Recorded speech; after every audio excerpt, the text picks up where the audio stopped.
It's Friday night, so we take you now to Duffy's Tavern, starring Archie himself, Ed Gardner.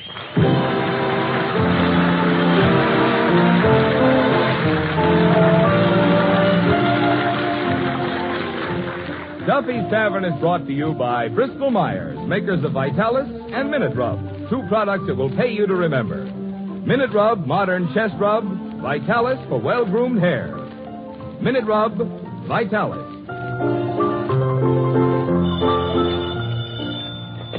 Hello, Duffy's Tavern. What do you eat meat to eat? Archie the manager speaking. Duffy ain't here. Hello, Duffy. Merry Christmas to you. By the way, we got 2 more Christmas cards tonight. Well, one from Colucci, the fruit peddler. Yeah, very pretty card, too. It's got his coat of arms. 2 crossed bananas with a tomato rampant in the background. Yeah, and the other one's from Cavendish, the undertaker. Yeah, it says, wishing you a joyous and Merry Christmas and a short but Happy New Year.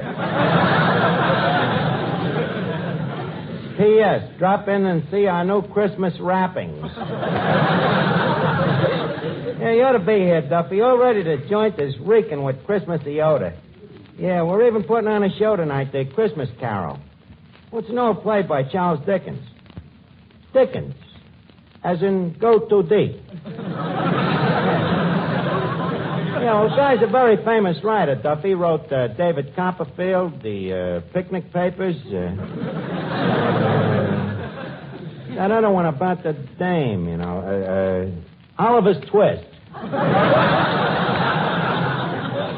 Well, look, Duffy, I'm busy now. I got to rewrite the Christmas Carol. Yeah, well, I got to fix it up, you know. Some of the grammar is a little old-fashioned. I'll call you back, Duffy. Merry Christmas. Okay. Hey, Eddie. Yes? Look, it's Christmas. Why do you say we kind of infest the joint with a little Christmas flavor? Leave us put some mistletoes around and some holly wreaths, huh? Oh, we've practically got a holly wreath already. The customers at the bar is turning red, and the ones that just finished eating is turning green. Eddie, will you cut out the whiz me? I'm serious. Now, what could we do to make the joint a little more Christmassy? We could get a nice snow effect by whitewashing the sawdust. Yeah, that's a good idea. Sure, and I could trot around under the table with a little cask of brandy tied around my neck. Yeah. Yeah, that'd be cute, like one of them St. Bernstein dogs.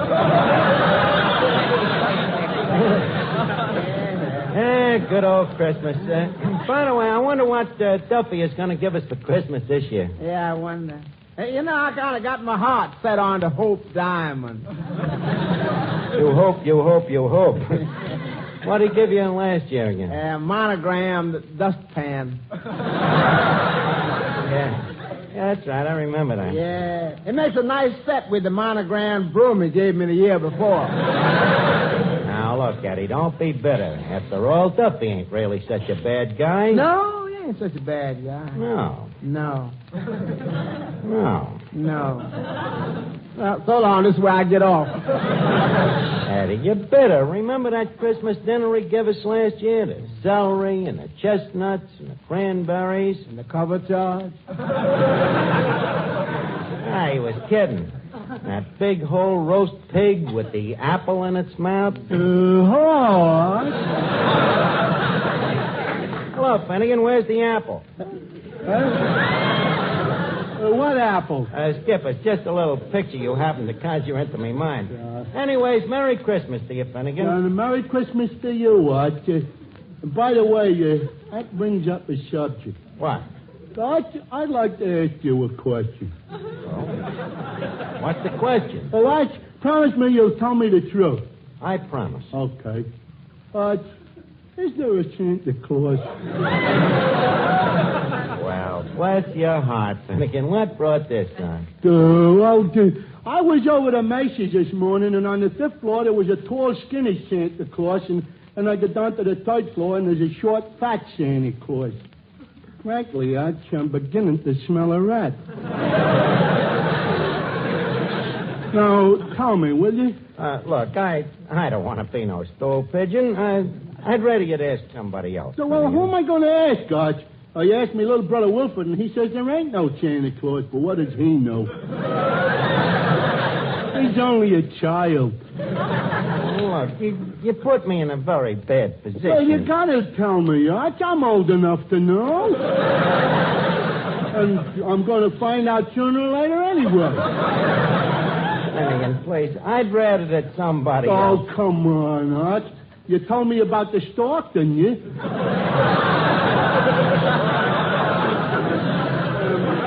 Believe me, this is important for me.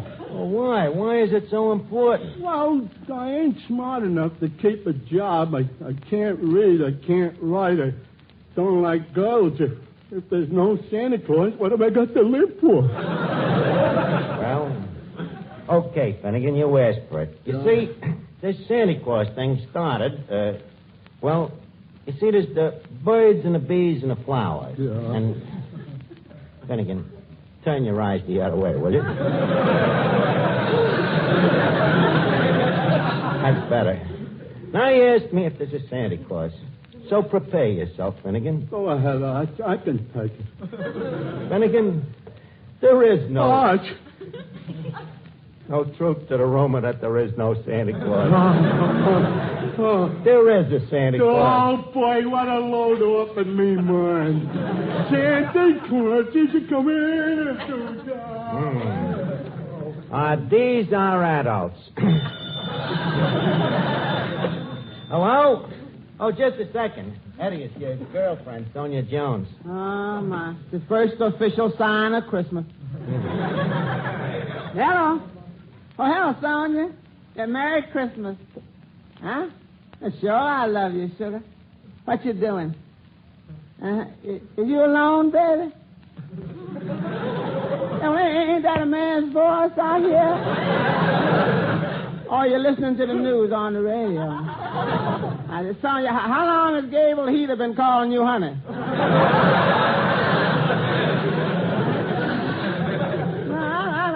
I'm just suspicious. Yeah, baby. I know I'm always in your heart. Yeah.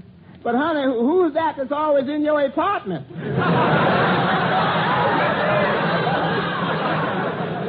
Huh? Well, Merry Christmas, honey. Yeah. By the way, extend the season's greetings to Gable Heater for me. Yeah, that's bad news tonight. Look, Eddie, why do you let that Sonia kick you around like this? What are you, man or you mouse? Pass the cheese. Say, Archie. Oh, hello, Miss Duffy. Hey, what's the matter with you today? Why? Well, you look even more battered than usual. Yeah, and that's just the way I feel. Gee, Archie, those department stores are terrible. You try to get near a counter and you take your life in your hands. They push you around, tear your sock, and step on your toes, gouge your eyes out. Well, what were you trying to buy? Nothing, I was just browsing. Well, that starts our conversation this evening on a nice idiotic basis. Yes. Yeah. Incidentally, I hear you're going to put on a Christmas show tonight. Yes. Well, needless to say, you'll want me to sing. On the contrary, equally needless.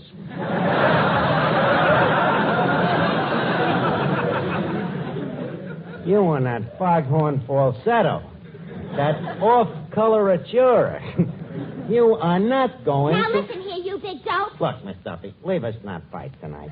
It's the Christmas season, and I'm in too good a mood. In fact, I'm so happy, I'd like to kiss you. Blindfolded, of course. Okay, you can sing in the show. Mr. Melnick. Yeah, Look, we're going to need some Christmassy background music for the show tonight. Are you equipped? We're loaded, Jackson. In what way, Phil? How are you loaded? I got a kid named Robert Maxwell that's murder on this Christmas stuff. A harp player. Harp player, huh? Good idea, Duffy. I love it. It's his native music. Okay, we'll put the kid in the show. Say, Archie. Yes, Mr. Miller? Can you use me in a Christmas show? Well, yeah, maybe you could announce it. Give me a sample, for instance. What would you say? Well, I don't know. Maybe something like this. Ladies and gentlemen, Duffy's Tavern takes great pleasure in presenting its Christmas show, starring that famous hair grooming preparation, Vitalis. Very good. Very good. Then I suppose you had in mind a ballet, maybe, where 4 men with tight, dry scalps dance around a bottle of Vitalis? While the band plays Hair, Hair, the gang's all hair? Well, no, Archie. The orchestra would play Here, Here, Vitalis is almost here. Very sharp. Pull up your podium and pray continue. Well, yeah, pretty soon now, Vitalis will be back. Back to keep your dry, unruly hair well groomed. And without that plastered-down patent leather shine. Yes, pretty soon you'll be able to use Vitalis and the 60-second workout to loosen your tight, dry scalp, rout loose dandruff, and help prevent excessive falling hair. Shortages will soon be relieved, and then you'll be able to get original, genuine Vitalis, the hair grooming preparation that's been the standby of so many men for so long.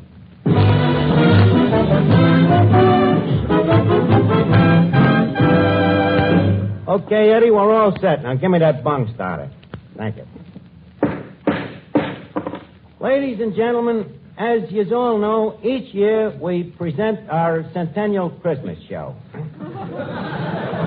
Now, that moment has just become right. So, I want you all to enjoy the show. Applaud when you like. Be merry. Have laughs. In other words, feel free to vent your spleen in any way you wish. So, without no further ado, leave us on with the show. Carry on, Mr. Miller. Thank you. Duffy's Tavern brings you Christmas music.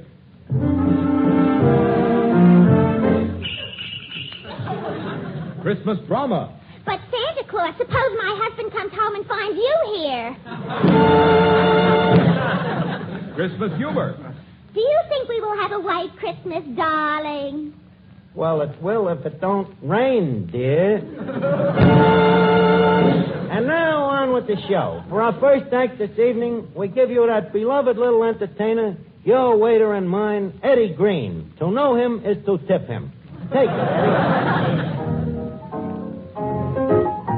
You better watch out. Better not cry.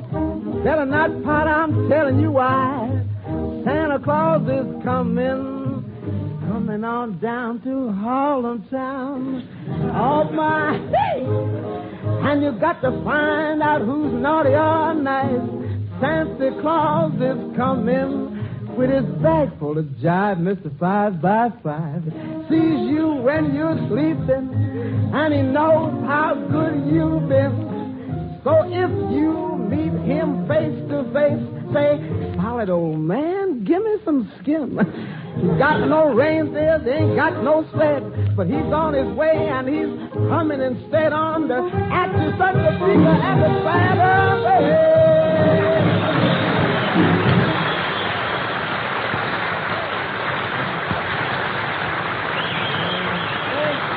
Thank you very much, Eddie Green. Now, for our next act, we reach into our Christmas grab bag, and what do we pull out? None other than Mr. Robert Maxwell's The World's Greatest Harpist.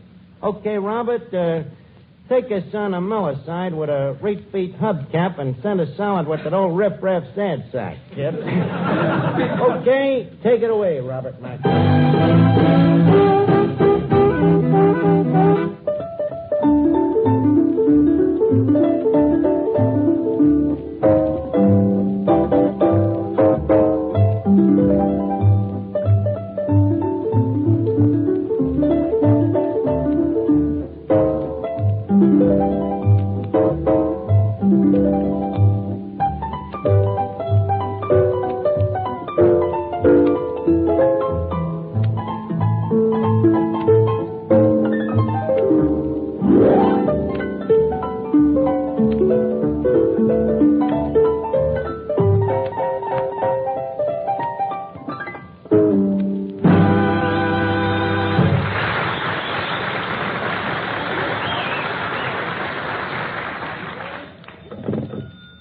Huh?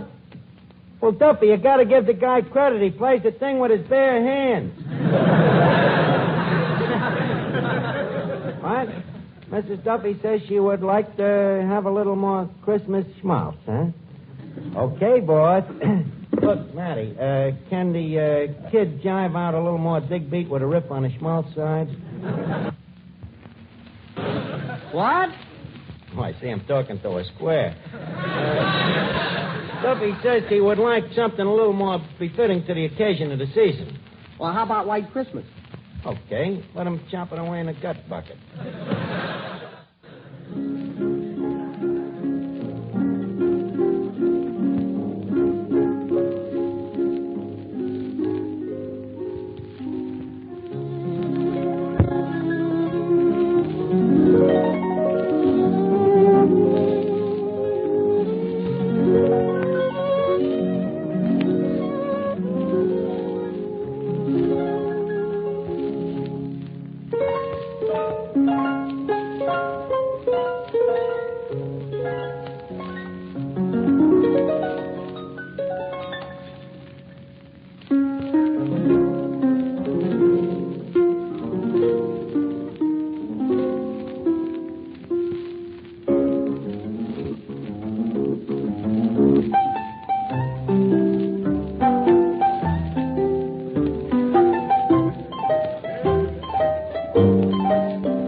Robert Maxwell, and incidentally, if that thing ever has any little ukuleles, name one after me. Now, to continue our cruise down Santa Claus Lane, we next hear from that great singing duet, Clifton Finnegan and Miss Duffy.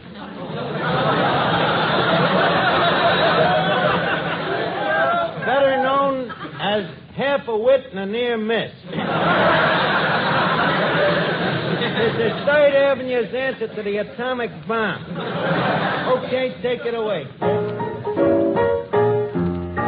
bells ring. Are you listening?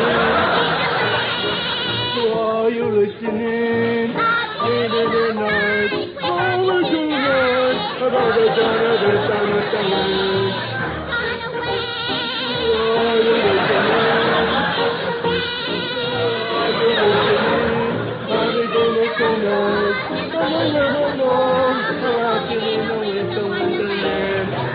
Later on, we'll catch fire.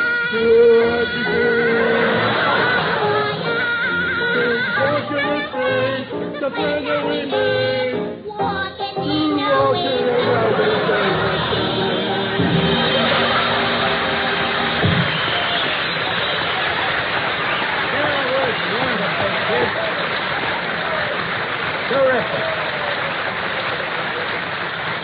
Terrific. Clifton Finnegan and Miss Duffy. You sounded like Jeanette MacDonald with a half Nelson on Eddie. And now, we have a surprise act for you. Mr. Marvin Miller, our genial master of ceremonies, will beleaguer us with a poem. Go right ahead, Mr. Miller. 'Twas the night before Christmas, and all through the nation, people had chest colds and that stuffed-up sensation. Just a second. Wait a minute. I think I can finish that for you. With his sleigh full of minute rub over housetops and spires came Santa Claus shouting, "On, Bristol, on, Myers."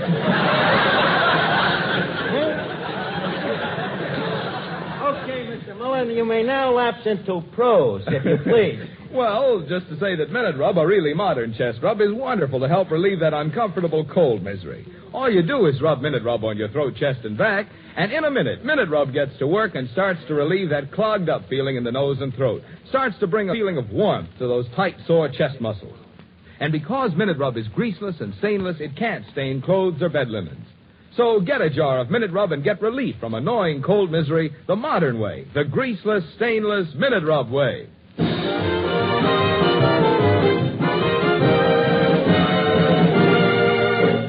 Okay, Mr. Miller, you may now announce the big piece of resistance. Right. Ladies and gentlemen, we now present The Christmas Carol, written by the Dickens boys, Charles and Archie.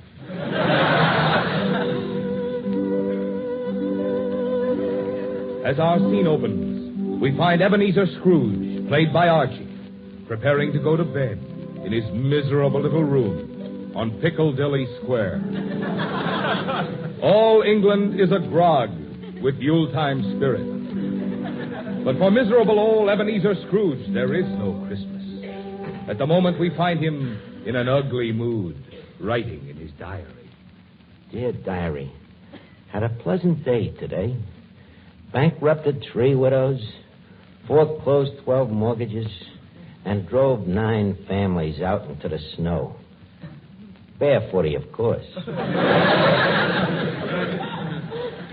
Oh, Mr. Scrooge, sire. Oh, it is my butler, Godfrey.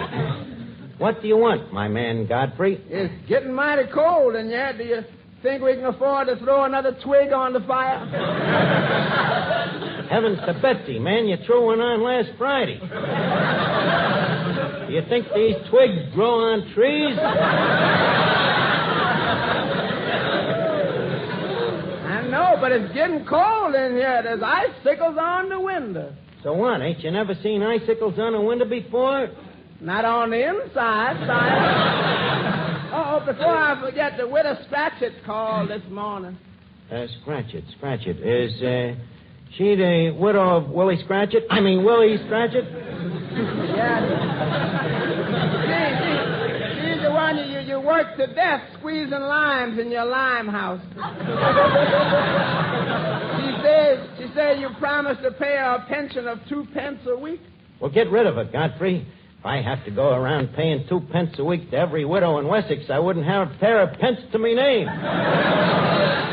Besides, it ain't my fault that husband of hers didn't save nothing out of what I gave him every week. But, sire, how much can one say about a 10 lashes a week? Bah, humbug. But the widow's downstairs starving, sire. Can't we at least give her a piece of bread? Oh, leave her starve. Them poor people is all alike. Greedy, huh, boss? Yeah.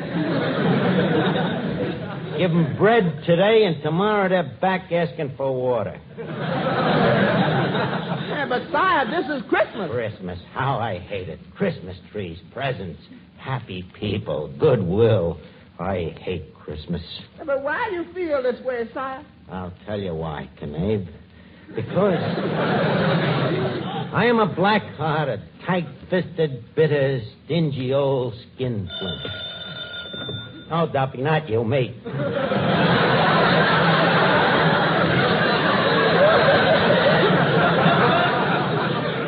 Now, where was I? Oh, yes, Godfrey. I think I shall hie me hence to bed. Very good, sire. That's sire. Yes, Godfrey. I done a hard day's dirty work today. It'll feel good to crawl in between them nice, clean sheets of newspaper. Well, good night, my man Godfrey. Good night, sire. Don't forget to blow out the twig. Yes, sire. Not so hard, you fool. That twig's got to last us all day tomorrow. Sorry, sire. Now to close one eye and get some sleep. Yeah, got a big day tomorrow. Got to sprinkle banana peels on the front steps of the old lady's home.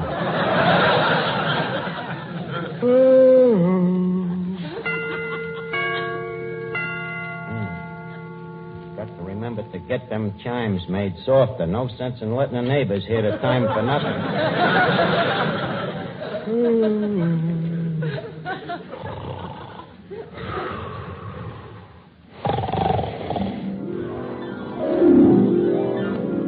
Ebenezer Scrooge.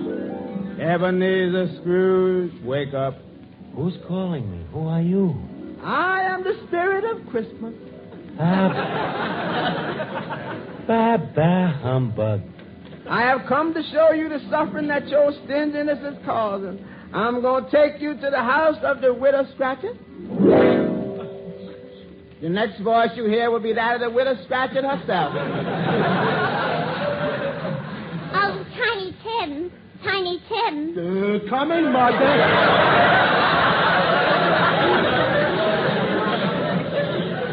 Close the door, Tim. The flies are coming in, and we haven't got enough to eat ourselves. Mama, I am weak with hunger. I know it, my poor boy. Ain't we got nothing in the house? Even a crusted swieback? Not even a herring. Tim, land sakes, this floor is cold. Where are your shoes? Come on, son, speak up. Where are your shoes? Tim, stop picking that leather out of your teeth and tell me, where are your shoes? Oh, Tim, you didn't eat them. Of course I did, Mama. I am only a little tot. My body must have nourishment. Mama, why is Ebenezer Scrooge so wicked? Oh, he isn't really wicked, son. He's just socially maladjusted. He hates to part with a buck. Oh, yeah? Well, I still say it's wicked of him to starve a nice little boy like me to death. Did you hear that, Ebenezer Scrooge? You have caused all this suffering with your stinginess. Spirit, you got me dead to rights. All of a sudden, I behold how low I have sank. Well, Ebenezer, what are you going to do about it? I'm going to give 50,000 pounds to Tiny Tim and Mrs. Scratchit, and the rest of my money I will give to nothing but orphan asylums. Every one of them, from Essex to Wessex, from Wessex to Sussex, and as far north as Norsex.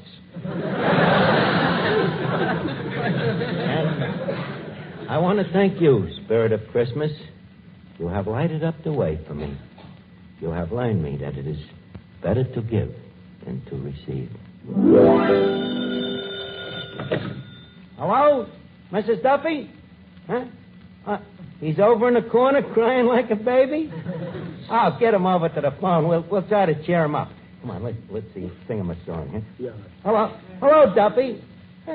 What? Stop crying, will you? Well, I know, and we love you, too, but Christmas ain't supposed to be sad, Duffy. Cheer up. It's Christmas is supposed to be gay. It's holly wreaths and Santa Claus and Prancer and Dancer and Dunder and Pilsner and...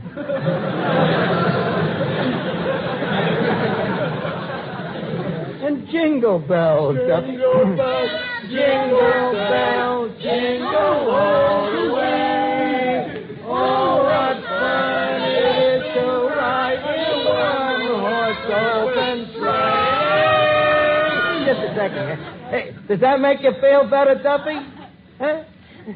What a softy. He's crying harder than ever.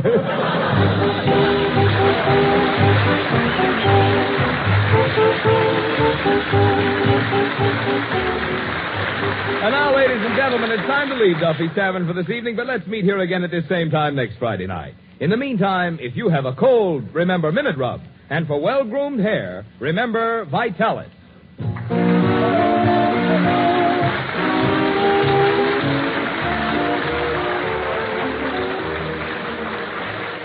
Did you know this? The Egyptians of long ago shaved themselves with seashells. Yes, and shell razors must have been mighty hard on a man's face. Of course, even today with the most modern razors, shaving can still be painful for men with tender faces. But now there's Ingram shaving cream. That rich Ingram lather helps condition your face for the razor. You enjoy cool, soothing shaves. You better try Ingram yourself. Remember, comfort means coolness. Coolness means Ingram. I-N-G-R-A-M. Ingram, the cooler shaving cream. The